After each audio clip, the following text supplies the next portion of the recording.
Assalamualaikum warahmatullahi wabarakatuh. Selamat datang kembali di channel YouTube saya. Pada video kali ini kita akan membahas mengenai PMK nomor 233. Di mana PMK 233 ini adalah satu peraturan yang mengubah beberapa aturan yang ada di PMK 191, teman-teman. Buat yang belum nonton videonya mengenai PMK 191 bisa tonton di channel YouTube-ku di playlist akuntansi perpajakan atau bisa diklik di pojok kanan atas video ini. Baik, jadi untuk materi kita hari ini ada beberapa peraturan yang diubah dan ada juga peraturan yang ditambahkan. Peraturan yang diubah itu adalah pasal 3 ayat 1 dan ayat 2, pasal 8 ayat 1 dan ayat 3, serta pasal 9 ayat 1. Sementara untuk peraturan yang ditambahkan itu adalah pasal 8 ayat 1A dan ditambahkan dua pasal lagi yaitu pasal 9A dan pasal 11A. Ya, kita masuk ke pasal 3. Jadi untuk perubahan aturan di pasal 3 ini pada dasarnya itu adalah untuk mempertegas dari aturan PMK 191. Yang mana kita bisa lihat aturan yang lama atau PMK 191 ada di atas dan PMK 233 di bawah. Untuk pasal 3 ayat 1 di sini diperjelas mengenai aset tetap apa saja yang bisa direvaluasi menurut PMK 191. Jadi untuk ayat 1 di sini dia tidak menjelaskan masa manfaat minimalnya berapa, walaupun kita tahu ya menurut aturan akuntansi sendiri aset tetap itu adalah memiliki masa manfaat lebih dari 1 tahun dan tidak untuk diperjualbelikan dalam kegiatan operasional normal perusahaan. Tetapi di sini untuk PMK 233 akan diperjelas ya teman-teman.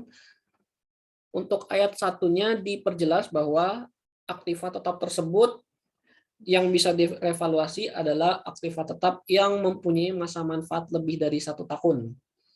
Selanjutnya untuk pasal 3 ayat 2, di sini diperjelas tujuan revaluasi tersebut dilakukan. Jadi di sini diperjelas bahwa aktiva tetap yang telah dilakukan penilaian kembali berdasarkan peraturan menteri ini tidak dapat dilakukan penilaian kembali untuk tujuan perpajakan. Jadi untuk penilaian kembali yang akan dilakukan pada masa-masa selanjutnya yang tidak boleh selama 5 tahun itu adalah revaluasi untuk tujuan perpajakan ya teman-teman. Yang mana di aturan yang lama di ayat 2 pasal 3 PMK 191 tidak di-state apakah revaluasi yang tidak boleh dilakukan itu untuk tujuan perpajakan atau tujuan akuntansi. Selanjutnya untuk pasal 8 ayat 1 yang pertama. Di sini ada perubahan aturan untuk tanah dan bangunan sampai kapan dia tidak boleh dipindahtangankan atau dilakukan pengalihan. Kalau di aturan yang lama di PMK 191 tanah dan bangunan itu sama perlakuannya dengan aktiva kelompok 3 dan kelompok 4. Tidak boleh dialihkan sebelum lewat jangka waktu 10 tahun. Tetapi untuk PMK 233, tanah dan bangunan itu tidak boleh dilakukan pengalihan dalam jangka waktu hanya 1 tahun.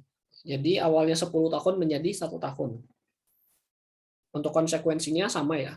Kalau dialihkan sebelum jangka waktu yang tentunya di PMK baru ini, maka akan ada pembayaran PPh final tambahan. Selanjutnya pasal 8 ayat 3. Di sini ada penambahan peraturan di ayat 3 huruf C. Ketentuan di ayat 1 yang mana terkait dengan pengalihan aktiva tetap sebelum masa yang sudah ditentukan tidak berlaku.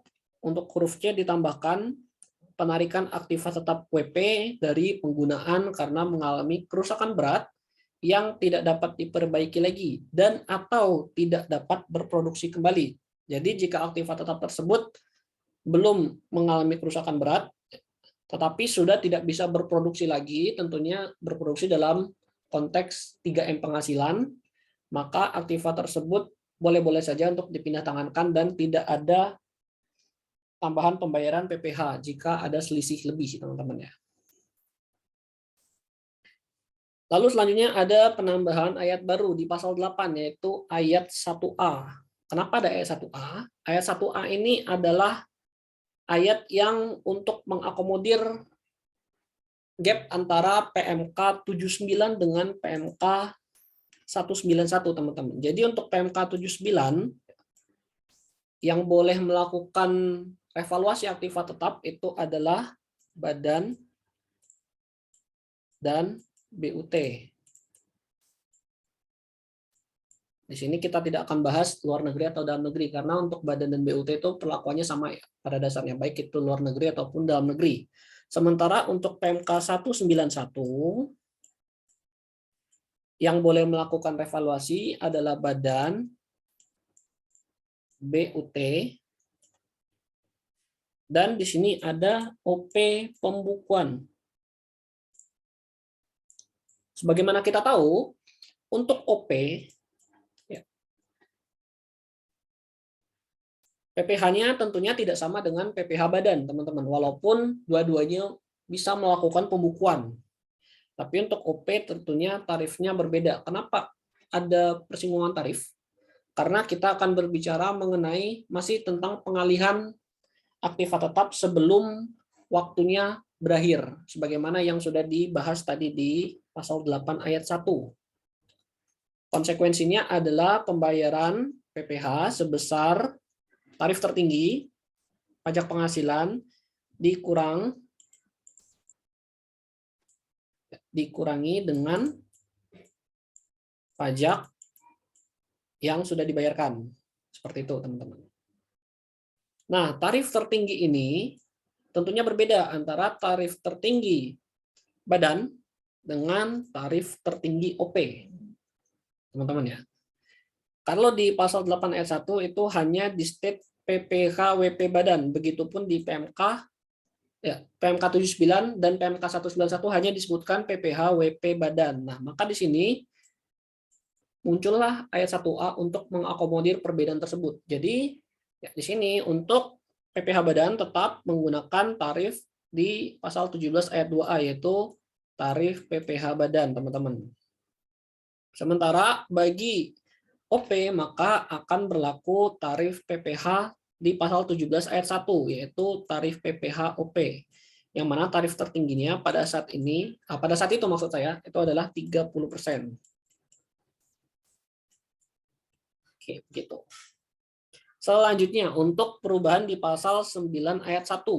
Untuk aturan sebelumnya, baik itu di PMK 79 maupun di PMK 191, untuk selisih lebih penilaian kembali aktiva tetap di atas nilai sisa buku komersial semula setelah dikurangi dengan PPh di pasal 1 ayat 6 harus dibukukan dalam neraca komersial pada perkiraan modal dengan nama selisih lebih penilaian kembali aktiva tetap wajib pajak tanggal sekian.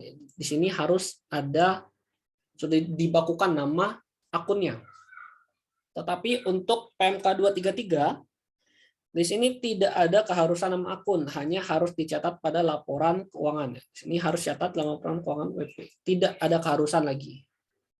Terserah mau namanya seperti apa, tetapi selisihnya harus dicatat di laporan keuangan WP. Dan terakhir di sini ada penambahan pasal baru, pasal 9A dan 11A. Pasal 9A ini kita akan berbicara tentang evaluasi aktiva tetap yang dilakukan oleh BUMN atau BUMD. Jika dilakukan oleh dua entitas ini, maka penetapan nilai aktiva tetap hasil penilaian kembali itu boleh dilakukan oleh penilai pemerintah di lingkungan DJKN. Jadi tidak harus melalui KJPP atau ahli penilai. Dan pasal 11A ini adalah ketentuan yang pada PMK 233 ini mulai berlaku sejak diundangkannya PMK 191. Berarti PMK 233 ini bisa kita maknai ya, itu sudah berlaku surut, yaitu berlaku sejak awal PMK 191 diatur, teman-teman. Baik, demikian yang bisa saya sampaikan pada video kali ini. Semoga bermanfaat. Terima kasih sudah menonton. Jangan lupa like, share, dan juga subscribe. Dan sampai jumpa di video selanjutnya. Wassalamualaikum warahmatullahi wabarakatuh.